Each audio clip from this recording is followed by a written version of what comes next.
ಓಂ ಶ್ರೀ ದುರ್ಗಾಯ ನಮಃ.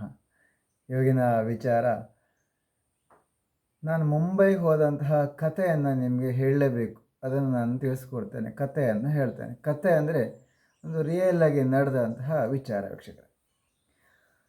ವೀಕ್ಷಕರೇ, ನಾನು ಎಲ್ಲ ಕಡೆ ಸಂಚಾರ ಮಾಡಿದ್ದೆ, ಆದರೆ ಮುಂಬೈ, ಮಹಾರಾಷ್ಟ್ರ ಅಲ್ಲೆಲ್ಲ ನಾನು ದೇವಸ್ಥಾನಗಳಿಗೆ ಸಂಚಾರ ಮಾಡೋ ಪ್ಲ್ಯಾನ್ ಮಾತ್ರ ಇಟ್ಕೊಂಡಿದ್ದೆ. ಅದನ್ನು ಪೆಂಡಿಂಗಲ್ಲೇ ಇಟ್ಟಿದ್ದೆ. ಸರಿನಾ? ತಮಿಳು ನಾಡು, ಆಂಧ್ರ ಪ್ರದೇಶ ಆ ಕಡೆ ಎಲ್ಲ ಸಂಚಾರ ಮಾಡಿ ಕೆಲವೊಂದು ದೇವಸ್ಥಾನಗಳನ್ನು ನನ್ನ ದರ್ಶನ ಆಶೀರ್ವಾದ ತೊಗೊಂಡಿದ್ದೀನಿ. ಮುಂಬೈ ಒಂದು ಬಾಕಿ ಇತ್ತು. ಮುಂಬೈ, ಮಹಾರಾಷ್ಟ್ರ ಈ ಕಡೆ ನಾನು ಹೋಗಿರಲಿಲ್ಲ. ನನಗೆ ಮುಂಬೈ ಮಹಾಲಕ್ಷ್ಮಿ ಶ್ರೀ ಗಣೇಶ ದೇವರ ದರ್ಶನ ಮಾಡಬೇಕು ಅಂತ ಈಗ ಒಂದು 5 days ಹಿಂದೆ ಮನಸ್ಸಲ್ಲಿ ಸೂಚನೆ, ನಮ್ಮ ಇಲ್ಲಿ ಅಮ್ಮನವರಿಂದ ಸೂಚನೆ ಬಂತು. ಅದರ ಸೂಚನೆಯಂತೆ ನಾನು ಈಗ ಒಂದು 4 days ಬ್ಯಾಕು ಮುಂಬೈ ಟ್ರೈನನ್ನು ಹತ್ತುತ್ತೇನೆ. ಮಡ್ಗಾವಿಂದ ರಾತ್ರಿ 8ರಿಂದ ಶುರು ಮಾಡಿದೆ. 8 ಗಂಟೆಗೆ, 8:30 ಟ್ರೈನ್ ಅದು. ಬೆಳಿಗ್ಗೆ 5 ಗಂಟೆಗೆ ಮುಂಬೈ ರೀಚ್ ಆಗುತ್ತೆ. 5 ಚಿಲ್ಲರೆಗೆ ಚೆಕ್ಕಿಂಗಲ್ಲಿ ನೋಡಿದ್ದೀನಿ ನಾನು ಆ್ಯಪಲ್ಲಿ. ನನಗೆ ಮುಂಬೈಯಲ್ಲಿ ನಡೆಯುವಂತಹ ಒಂದು ಯಾವುದೇ ವಿಚಾರ ಬಗ್ಗೆ, ಆಚಾರ ಬಗ್ಗೆ, ಒಂದು ಸ್ಥಿತಿಗತಿ ಬಗ್ಗೆ ನಾನು ತಿಳ್ಕೊಂಡಿಲ್ಲ. ಆದರೆ ಸಿಚುವೇಶನಿಗೆ ತಕ್ಕಂತೆ ಬದಲಾಗುವಂತಹ ಮನಸ್ಥಿತಿ ಅಂತೂ ನನಗೆ ಮೊದಲಿಂದನೇ ಇತ್ತು. ಅದಕ್ಕೋಸ್ಕರ ನನಗೆ ಯಾವುದೇ ರೀತಿಯ ಭಯ ಅನ್ನೋದು ಆಗಿರಲಿಲ್ಲ. ಸರಿನಾ? ಏನಾಯಿತು, ನಾನು ಕೂತ್ಕೊಂಡೆ. ನಂದೇನಿದ್ರು ನಾನು ಟ್ರೈನಲ್ಲಿ ಕೂತ್ಕೊಳ್ತೀನಿ. ಮೊದಲೆಲ್ಲ ಮಲ್ಕೊಳ್ತಿದ್ದೆ, ಆದರೆ ನನಗೆ ಆ ದಿನ ನನಗೆ ಮಲ್ಕೊಳ್ಳಿಕ್ಕೆ ಮನಸ್ಸು ಬರಲಿಲ್ಲ. ಕೂತ್ಕೊಂಡೆ. ಟ್ರೈನ್ನ ಬಿಟ್ಟರು. ಒಂದು 8:45, 9 ಗಂಟೆ ಆದರೆ ಟ್ರೈನು ಹೊರಡ್ತು.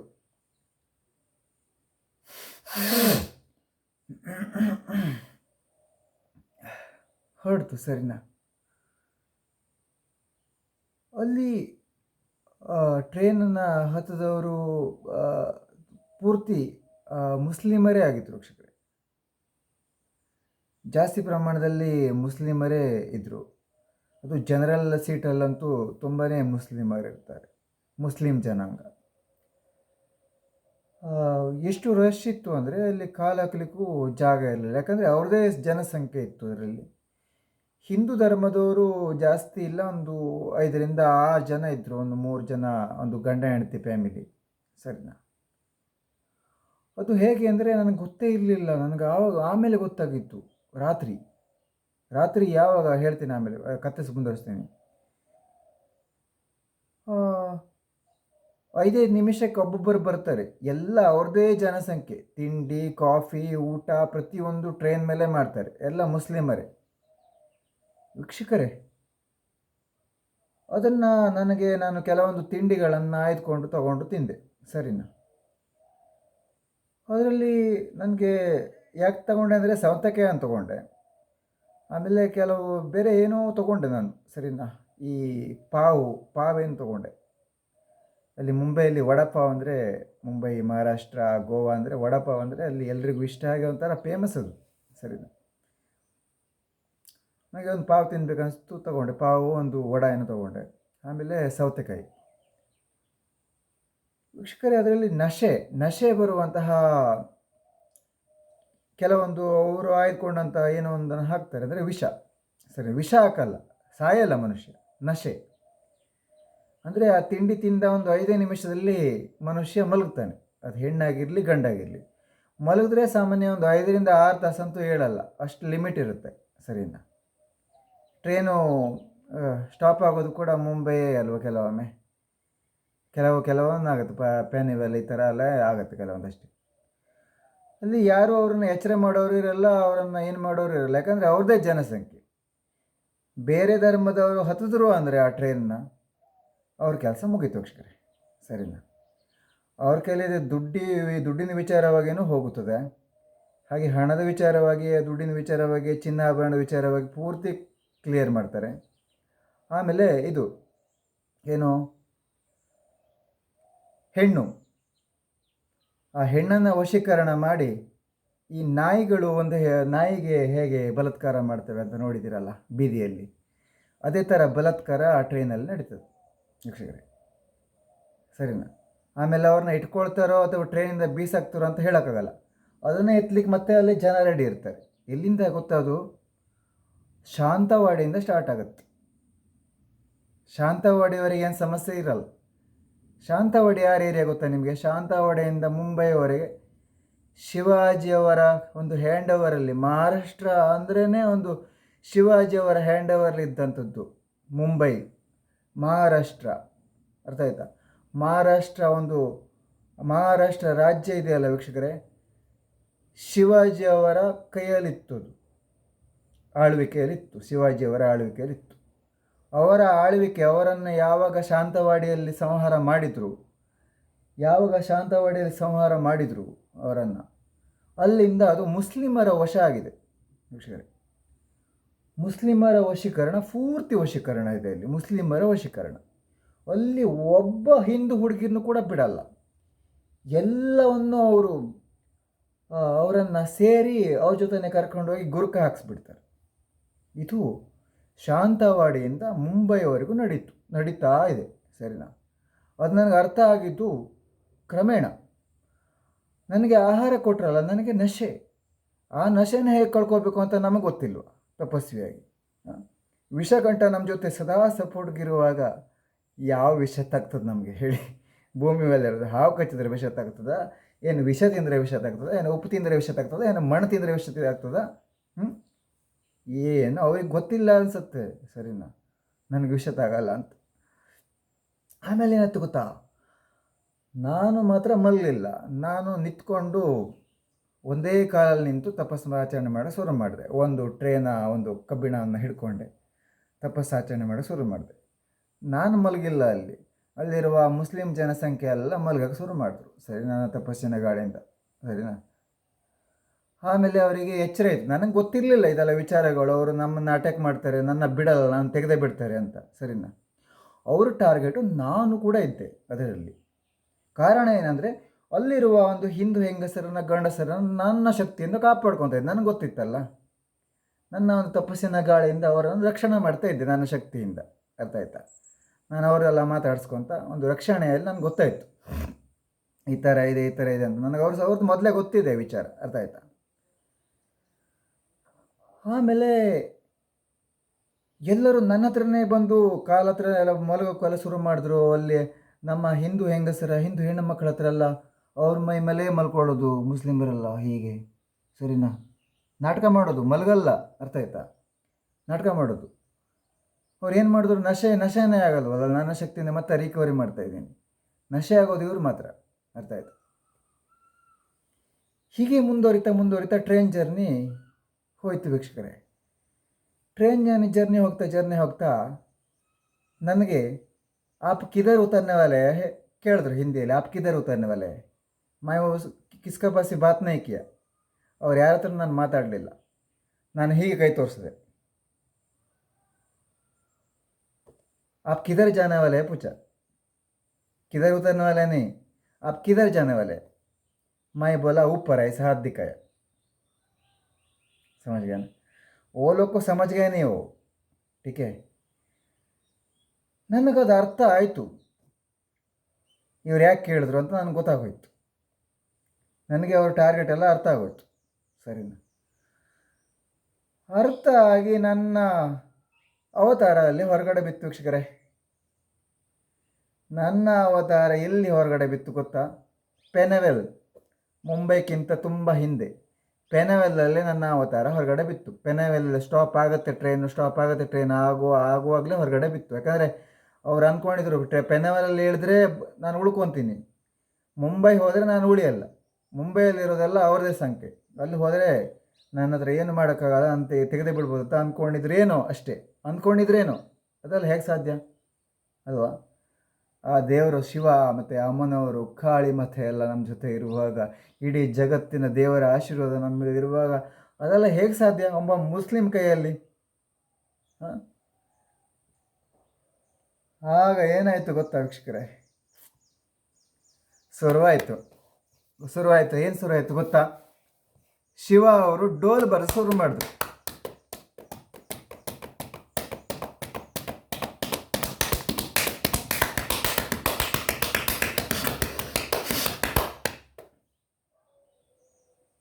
ಇದು ಆ ಟ್ರೈನಿನ ಕಬ್ಬಿಣಕ್ಕೆ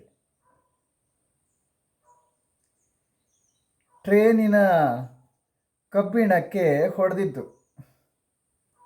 ಹಾರಿ ಹಾರಿ ಶಿವ ಅವರು ಡೋಲ್ ಮುಖಾಂತರ ಹೊಡೆದು ತೋರಿಸಿದ್ರು ಕಬ್ಬಿಣಕ್ಕೆ. ಆ ಕಬ್ಬಿಣ ಕಿತ್ತು ಹೋಗುತ್ತಾ ಹೊರತು ಈ ಕೈಗೇನು ಆಗಲ್ಲ ಅನ್ನೋದು ಆ ಮುಸ್ಲಿಮರಿಗೆಲ್ಲ ಅರಿವಾಯಿತು. ನನ್ನ ಹತ್ರ ಇರೋರು ಎಲ್ಲ ಟ್ರೈನ್ ಇಳಿಯಕ್ಕೆ ಕಾಯ್ಕೊಂಡಿದ್ದಾರೆ. ಸರಿನಾ? ಇನ್ನು ಎರಡನೇ ಅವತಾರ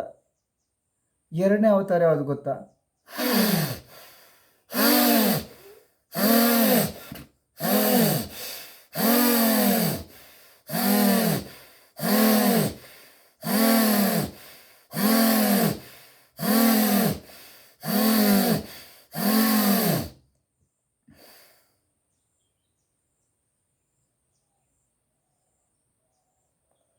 ಎರಡನೇ ಅವತಾರ ಕಾಳಿಯವರ ಅವತಾರ ಹೊರಗಡೆ ಬಿತ್ತು.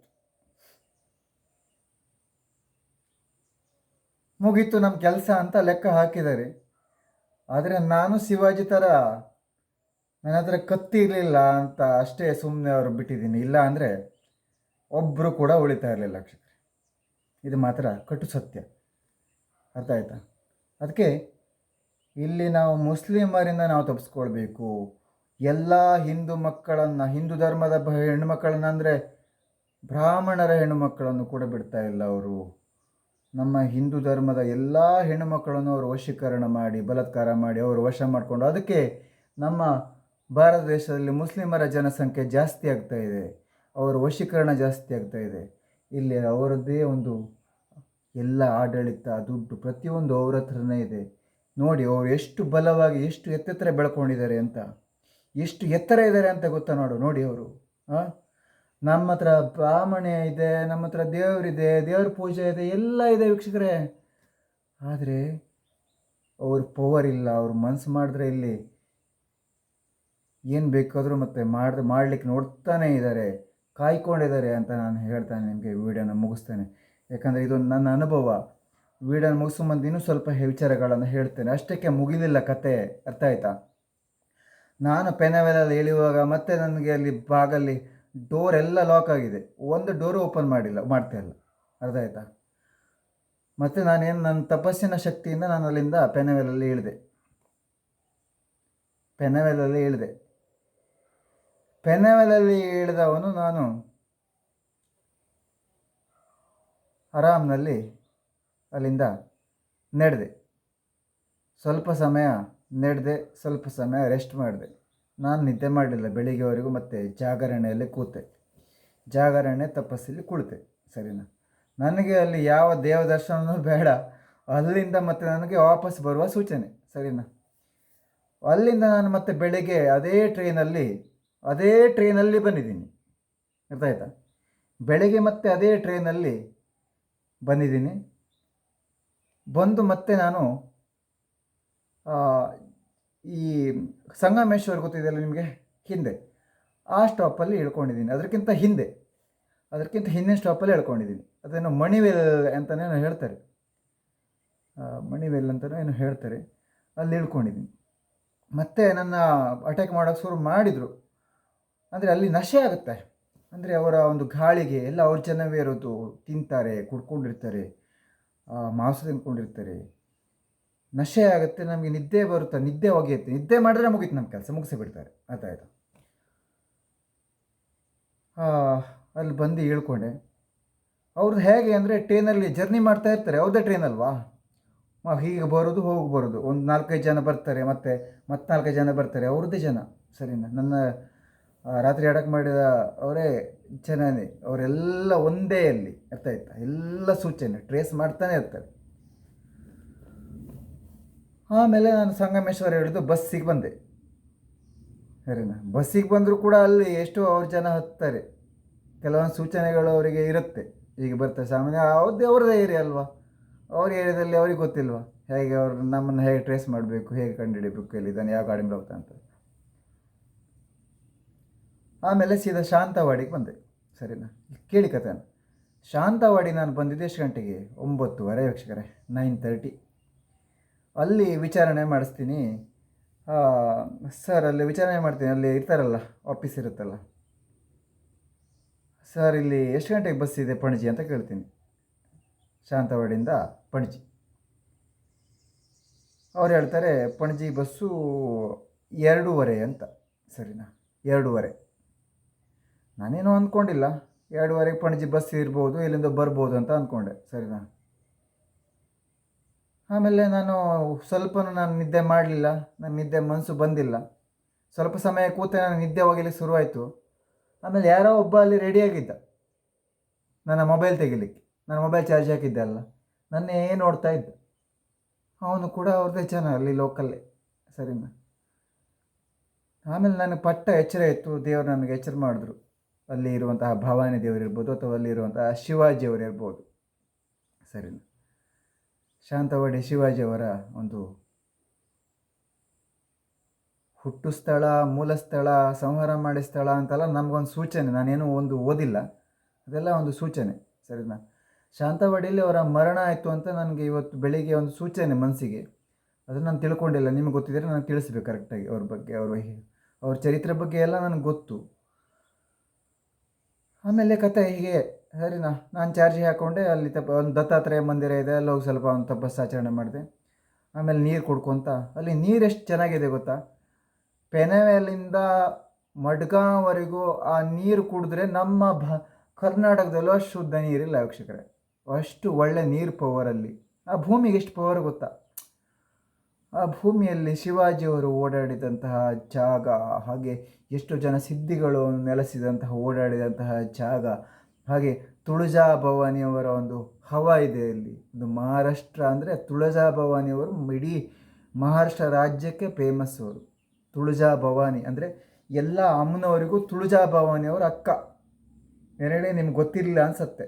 ನಮ್ಮ ದುರ್ಗಾದೇವರಿಗೂ ತುಳಜಾ ಭವಾನಿಯವರ ಅಕ್ಕ, ಕಾಳಿ ಮಾತೆಗೂ ಕೂಡ ಅಕ್ಕವೇ. ಅರ್ಥ ಆಯ್ತಾ?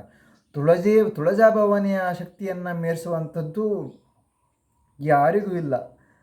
ಅರ್ಥ ಆಯ್ತಾ? ಅಂದರೆ ಎಲ್ಲ ಅಕ್ಕ ತಂಗಿದರು ಸಪೋರ್ಟ್ ಮಾಡ್ತಾರೆ ತುಳಜಾ ಭವಾನಿಯವರಿಗೆ. ಅರ್ಥ ಆಯ್ತಾ? ತುಳಜಿ ಭವಾನಿಯವರ ಒಂದು ಆಶೀರ್ವಾದ ಇದ್ಬಿಟ್ರೆ ಎಲ್ಲ ಶಕ್ತಿನೂ ನಮ್ಮ ಜೊತೆ ಇದೆ ಅಂತಲೇ ಅರ್ಥ.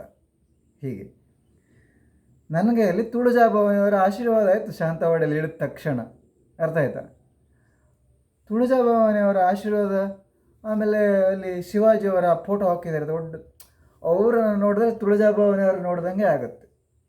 ಕಣ್ಣು ದೊಡ್ಡ, ಅಮ್ಮನವರ ಒಂದು ಕಳೆ. ನಾನು ಮೊದಲು ಹೋಗಿ ಶಿವಾಜಿಯವರ ಕಾಲು ಹಿಡಿದು ಆಶೀರ್ವಾದ ತಗೊಂಡೆ. ಸರಿನಾ, ಆಮೇಲೆ ಹೀಗೆ ಮುಂದುವರಿತಾ ಅವಶ್ಯಕರ ಸಮಯ 8:30. ನಾನು ಮಲಗ್ತಾನೆ ಹೇಗೆ ಅಂತ ನೋಡೋಕೆ ಬರ್ತಾ ಇರ್ತಾರೆ. ಸರಿನಾ, ನೋಡೋಕೆ ಬರ್ತಾ ಇರ್ತಾರೆ. ಅಲ್ಲಿ ಏನು ಗೊತ್ತಾ, ಸಾಮಾನ್ಯ ಒಂದು ಪೆನವೆಲ್ ಹೋಗುವವರೆಗೂ ಅಲ್ಲಿ ಮೂತ್ರ ಮಾಡೋಕ್ಕೆ ಜಾಗನೇ ಇರಲ್ಲ ಬಸ್ ಸ್ಟ್ಯಾಂಡಲ್ಲಿ. ಹೆಂಗಸರಿಗೆ ಮೂತ್ರ ಬಂದರೆ ಹೊರಗಡೆನೇ ಮಾಡಬೇಕು. ಮೂತ್ರ ಮಾಡೋಕ್ಕೆ ಹೋದ್ರು ಅಂದರೆ ಬಿಡಲ್ಲ ಅವರನ್ನು ಮುಸ್ಲಿಮರು. ಹಿಂದೂ ಧರ್ಮದವರು ಮೂತ್ರ ಮಾಡೋಕ್ಕೆ ಹೋಗ್ಬಿಟ್ರೆ ಬಿಡಲ್ಲ, ಕಟ್ಕೊಂಡಿರ್ಬೇಕು ಬೇಕಿದೆ. ಅಲ್ಲೆಲ್ಲ ಲಾಕ್ ಮಾಡಿರ್ತಾರೆ. ಮೂತ್ರ ವಿಸರ್ಜನೆಗೆ ಮಾತ್ರ ಜಾಗ ಇರಲ್ಲ. ಗಂಡಸರೆಲ್ಲ ಹೊರಗಡೆನೇ ಹೋಯ್ದು ಬರೋದು. ಏನು ಕಟ್ಕರು ವೀಕ್ಷಕರೇ ಅಲ್ಲಿಂದ ಅಲ್ಲಿವರೆಗೆ. ಅಯ್ಯೋ ದೇವರೇ. ಶಾಂತವಾಡಿಯಲ್ಲಿ ಕೂಡ ಹಾಗೆ ಮೂತ್ರ ಮಾಡೋಕ್ಕೆ ಎಲ್ಲ ಲಾಕ್ ಮಾಡಿಟ್ಟಿದ್ದಾರೆ. ಹೆಂಗಸರಿಗೆ ಮೂತ್ರ ಬಂದ್ರೂ ಹೊರಗಡೆನೇ ಮಾಡಬೇಕು. ಹೊರಗಡೆ ಮಾಡಿದ್ರು ಅಂದರೆ ಬಿಡಲ್ಲ, ಮುಗಿತವ್ರ ಕೆಲಸ, ಹೊತ್ಕೊಂಡೇ ಹೋಗ್ಬಿಡ್ತಾರೆ ಅಲ್ಲಿಂದ. ಅದಾಯ್ತು. ಆಮೇಲೆ ಕೇಳಿ, 2:30ಗೆ ಬಸ್ ಅಂದಿದ್ದು ಇವರು, 2 ಗಂಟೆಗೆ ಬಸ್ ಬರುತ್ತೆ. ಒಂದು ಲಟ್ ಬಸ್ಸು. ಸರಿನಾ, ಅದರಲ್ಲಿ ಬಸ್ ತುಂಬ ಜನ, ಡ್ರೈವರು. ಆ ಡ್ರೈವರು ಮತ್ತು ಕಂಡಕ್ಟ್ರು ಹೋಗಿ ಇಳಿದು ಹೋಗಿ ಅಲ್ಲಿ ಏನೋ ದುಡ್ಡು ಕೊಟ್ಟಕ್ಕೆ ಬಂದಂಗೆ ಮಾಡೋದು. ಅಂದರೆ ನನಗೊಂದು ನಂಬಿಕೆ ಬರಲಿ ಅನ್ನೋತಾರೆ ಅವರಿಗೆ. ಸರಿನಾ, ಆ ಬಸ್ ಹತ್ತಿದ ತಕ್ಷಣ ನನ್ನ ನಿಜ ಅವತಾರ ನನ್ನದು ಹೊರಗಡೆ ಬಿತ್ತು. ನಾನೆಲ್ಲ ನೋಡಿದೆ ಅವರನ್ನು.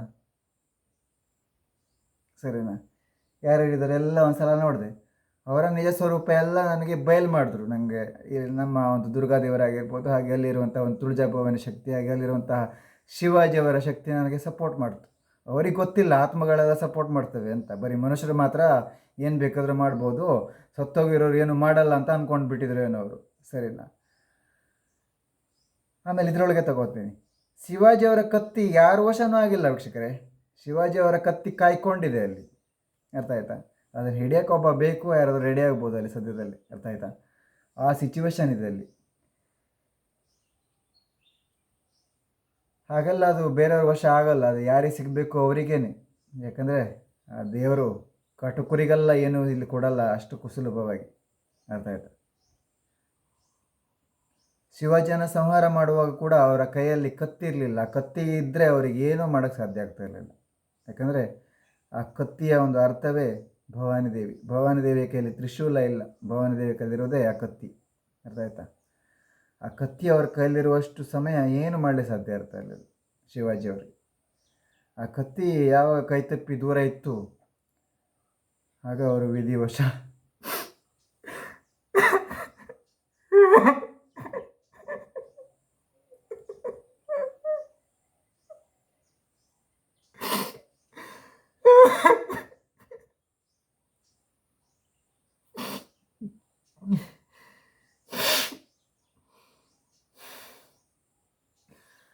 ಅವರು ತೀರ್ಕೊಂಡ್ಬಿಟ್ರು ವೀಕ್ಷಕರೇ.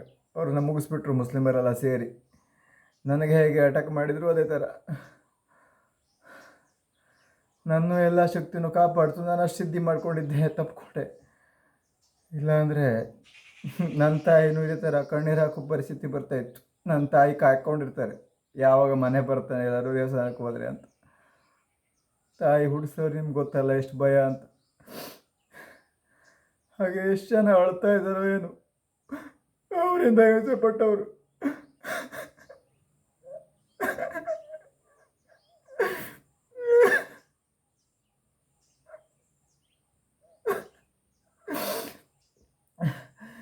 ನೀವೆಲ್ಲ ಸುಮ್ಮನೆ ಕೂತ್ಕೊಂಡ್ರೆ ಆಗಲ್ಲ. ನಮ್ಮನೆ ಹೆಣ್ಮಕ್ಳು ನಿಮ್ಮನೆ ಹೆಣ್ಮಕ್ಕಳೆಲ್ಲ ಅವರು ವಶ ಆಗ್ತಾ ಇದ್ದಾರೆ, ಆಗಾಗಿದೆ ಆಲ್ರೆಡಿ.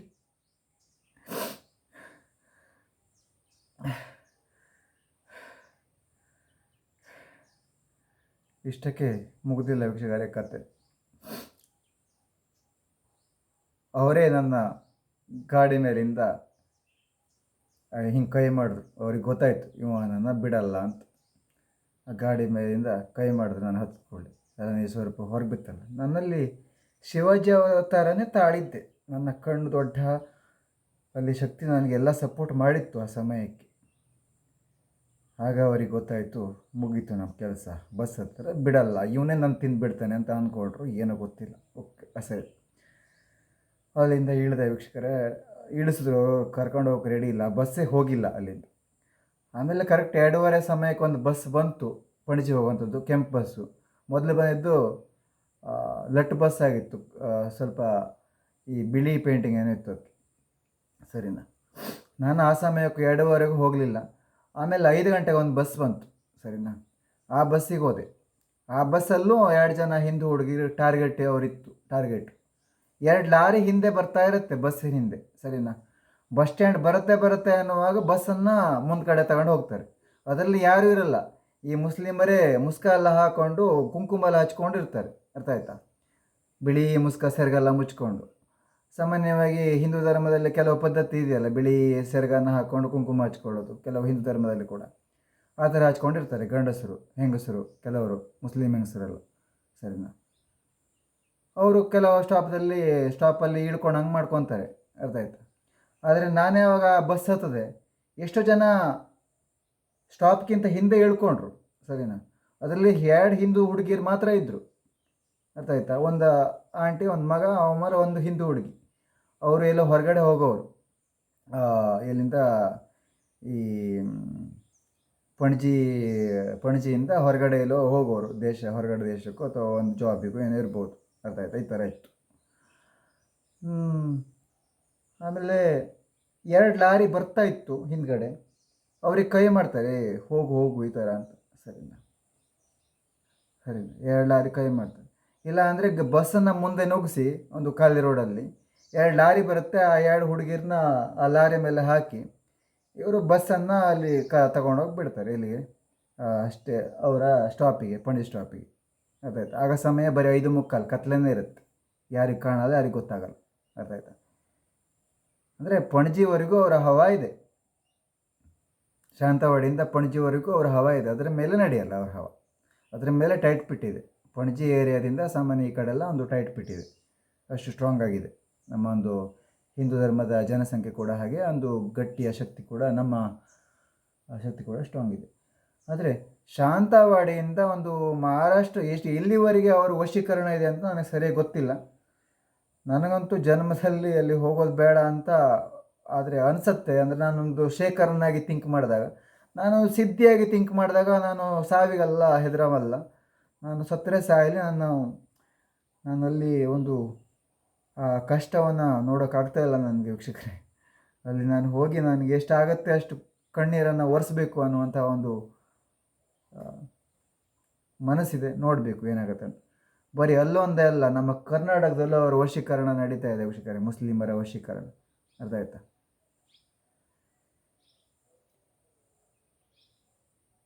ಹೀಗೆ ಆದರೆ ಮುಂದೆ ಹೇಗೆ ನಮ್ಮ ಜೀವನಗಳೆಲ್ಲ ಅಂತ ನೋಡಬೇಕು ಅಂತ ಹೇಳ್ತಾ ನಾನು ವಿಡಿಯೋನ ಮುಗಿಸ್ತೇನೆ.